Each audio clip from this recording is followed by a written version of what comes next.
శ్రీకాకుళం జిల్లా ఇచ్చాపురం పట్టణంలో Gnanabharathi CBSE senior secondary English medium పాఠశాలలో సక్సెస్ స్టోరీస్ శీర్షికన జరుగుతున్న మోటివేషనల్ క్లాసెస్ లో ముఖ్య అతిథిగా ఇచ్చాపురం ప్రభుత్వ సామాజిక ఆసుపత్రి సూపరింటెండెంట్ డాక్టర్ పాతిర్ల దేవేందర్ రెడ్డి పాల్గొన్నారు. తన సక్సెస్ స్టోరీని విద్యార్థులతో పంచుకున్నారు. వైద్య విద్యను పూర్తి చేయడంలో తనకు ఎదురైన ఇబ్బందులను వివరించి వాటిని ఎలా పట్టుదలతో ఎదిరించారో స్ఫూర్తిదాయకంగా వివరించారు. సమస్యలు ఎదురైనప్పుడు వాటిని ధైర్యంగా ఎదుర్కొనాలని, అప్పుడే విజయం సొంతమవుతుందని అన్నారు.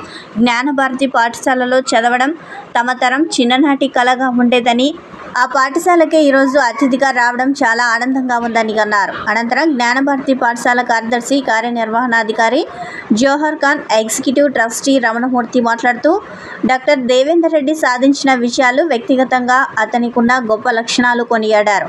అనంతరం డాక్టర్ దేవేందర్ రెడ్డిని ఘనంగా సన్మానించారు. ఈ కార్యక్రమంలో పాఠశాల principal Indubhushan Pada, administrator Rashida Sultana, manager Pramod Kumar, transport manager Ali Khan, PET Ramu తదితరులు పాల్గొన్నారు.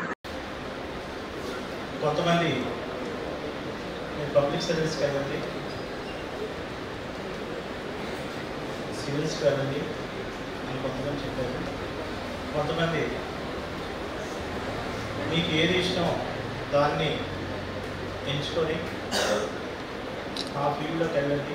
మీకు 10th క్లాస్లో ఇష్టమైన సబ్జెక్ట్ ఏదో తీసుకొని, ఒక మ్యాథ్స్ అనుకోండి ఇంజనీరింగ్ ఫీల్డ్లోకి వెళ్ళండి, లేదా సైన్స్ అనుకోండి బిఎస్సి కానీ, లేదంటే వేరే దాని సైన్స్ అన్నీ కూడా ఉన్నాయి. అంటే డాక్టర్ అవ్వడం కానీ, డాక్టర్లో కొన్ని రకాలుగా ఫార్మసీ కానీ, అగ్రికల్చర్ కానీ అలాంటి ఫీల్డ్లోకి వెళ్ళండి.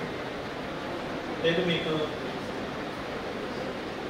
బిజినెస్కి సంబంధించిన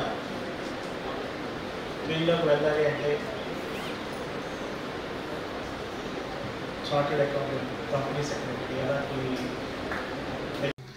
The son of Ichapuram is the doctor of Ichapuram. It's not an ordinary thing. You might have heard about his story, success story.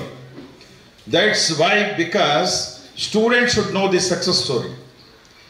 The education, the studies which he was come across at his time was a different time. By that time there was no media, there is no social network. Only thing is that he has discussed, he slept only 4 hours a day, another 20 hours he has studied.